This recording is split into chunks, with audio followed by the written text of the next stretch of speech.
Guys, சிவப்பரிசியில் இவ்வளோ சத்து இருக்குங்கிறது தெரியும். ஆனால் இவ்வளோ டேஸ்டியாக சமைக்க முடியும் பார்க்கலாம். சிவப்பரிசியில் இருக்கிற சத்து மாறாத அளவுக்கு ஒரு டேஸ்டியான ஒரு ரெசிபி தான் இது. 1 கப் அளவுக்கு சிவப்பரிசி எடுத்துருங்க. அதுக்கு 1/2 கப் அளவுக்கு பாசிப்பருப்பு எடுத்துகிட்டு ரெண்டுத்தையும் நல்லா அலம்பி எடுத்துக்கோங்க. 2க்கு 3 தடவை நல்லா அலம்பி எடுத்துக்கிடணும். இப்போ நல்லா அலம்பியாச்சா, இப்போது அடுப்பை பற்ற வச்சுட்டு நான் குக்கரை அதில் வச்சுக்கிறேன். இப்போ நம்மளுடைய குக்கரை வச்சுட்டு 1 டேபிள் ஸ்பூன் அளவுக்கு நெய் ஆட் பண்ணிவிட்டு, நம்ம கழுவி வச்சுருந்தோம்ல சிவப்பரிசியும் பாசிப்பருப்பும் ரெண்டுத்தையும் ஒட்டுக்கா போட்டுட்டு லைட்டாக வறுத்துக்கோங்க.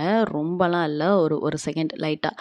அது எதுக்காகனா கொஞ்சம் மனம் நம்மளுக்கு நல்லா வரும், அதுக்காக தான். எந்த கப் அளவுக்கு நம்ம சிவப்பரிசி எடுத்தோமோ அதுக்கு 3 கப் அளவுக்கு தண்ணி ஆட் பண்ணிக்கோங்க. உங்களுக்கு கொஞ்சம் எக்ஸ்ட்ரா வேணும்னா அதுக்கப்புறம் நம்ம ஆட் பண்ணிக்கலாம். ஃபஸ்ட்டே ரொம்ப அதிகமாக ஆட் பண்ணிடக்கூடாது. தண்ணி ஆட் பண்ணிவிட்டு ஒரு 3-4 விசில் வச்சு எடுத்துக்கிடலாம். இப்போ இது விசில் வரட்டும். இன்னொரு பக்கம் அடுப்பில் மண்டவெல்லம் ஒரு 200 கிராம் அளவுக்கு எடுத்திருக்கேன். அது கொஞ்சம் தண்ணி ஊற்றி லைட்டாக இலகணும், அதாவது கொஞ்சம் கரையணும். கரைஞ்சதுக்கப்புறம் இது வடிகட்டி நம்ம எடுத்துக்கிடலாம். இது ஒரு பக்கம் நல்லா கரைஞ்சிக்கிட்டே இருக்கட்டும். நம்ம இதில் ஒரு சட்ட சிக்கல் என்ன ஆயிடுச்சு அப்படின்னா, சிவப்பரிசி வேகிறதுக்கு நாழி ஆகும். ஆனால் பாசிப்பயிறு டக்குன்னு வெந்துடும்.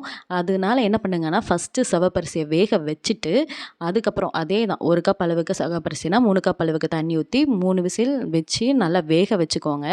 அதுக்கப்புறம் நீங்கள் பாசிப்பருப்பு போட்டிங்கன்னா அந்த பாசிப்பருப்பு நல்லா உங்களுக்கு வெந்து கிடைக்கும். இது என்ன ஆயிடுச்சு அப்படின்னா, சிகப்பரிசி வேகிறது ரெண்டுத்தையும் ஒட்டுக்கா போட்டதுனால சிகப்பரிசி வேகிறதுக்குள்ளே பாசிப்பயிறு நல்லா வெந்து கரைஞ்சிருச்சு.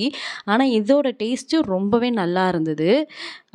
அந்தாக்கில் நான் என்ன பண்ணிட்டேன் அப்படின்னா, நம்ம கரைச்சி வச்சுருந்தோம்ல பாக, அதையும் அதுக்குள்ளே ஆட் பண்ணிவிட்டு நான் 3 ஏலக்காவை தட்டி ஆட் பண்ணிவிட்டு கடைசியாக ஒரு கைப்பிடி பாசிப்பருப்பை நல்லா கழுவி அது கூட ஆட் பண்ணிட்டேன். இது எதுக்காகனா, ஃபஸ்ட்டு நான் ஆட் பண்ணி அந்த பாசிப்பருப்பு இருக்கிற இடம் தெரியாமல் போனதுனால தான்.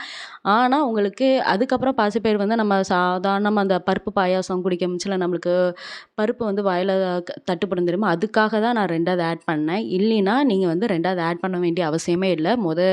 ரெண்டுத்தையும் ஒட்டுக்கா வேக வைக்கிறது கூட நல்லா தான் இருந்தது. அப்படியே நீங்கள் பண்ணணுன்னா பண்ணிக்கலாம்.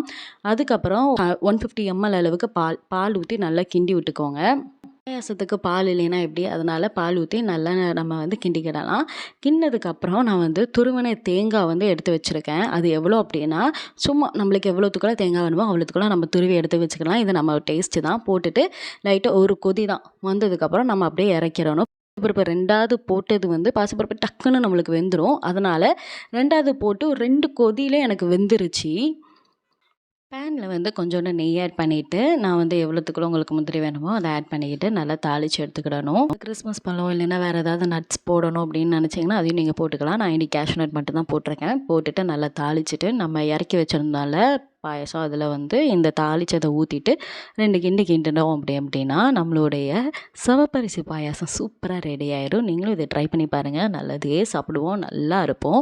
இன்னும் நம்மளுடைய சேனலில் சிறுதானியங்களை வச்சு ஏகப்பட்ட புதுவான டிஷ்ஷஸ் ரொம்ப உடம்புக்கு ஆரோக்கியமாகவும் நாக்குக்கு ருசியாகவும் இருக்குது. நீங்கள் அதை எல்லாத்தையும் பார்த்து ட்ரை பண்ணி பாருங்கள். உடம்புக்கு ரொம்பவே நல்லது. நல்லதே சாப்பிடுவோம், நல்லா இருப்போம். ட்ரை பண்ணிவிட்டு எப்படி இருந்தது அப்படிங்கிறத கீழே கமெண்டோ, அப்படியே இந்த வீடியோக்கு ஒரு லைக்கும் பண்ணிட்டீங்கன்னா மனசுக்கு ரொம்ப சந்தோஷமாக இருக்கும். தேங்க்யூ.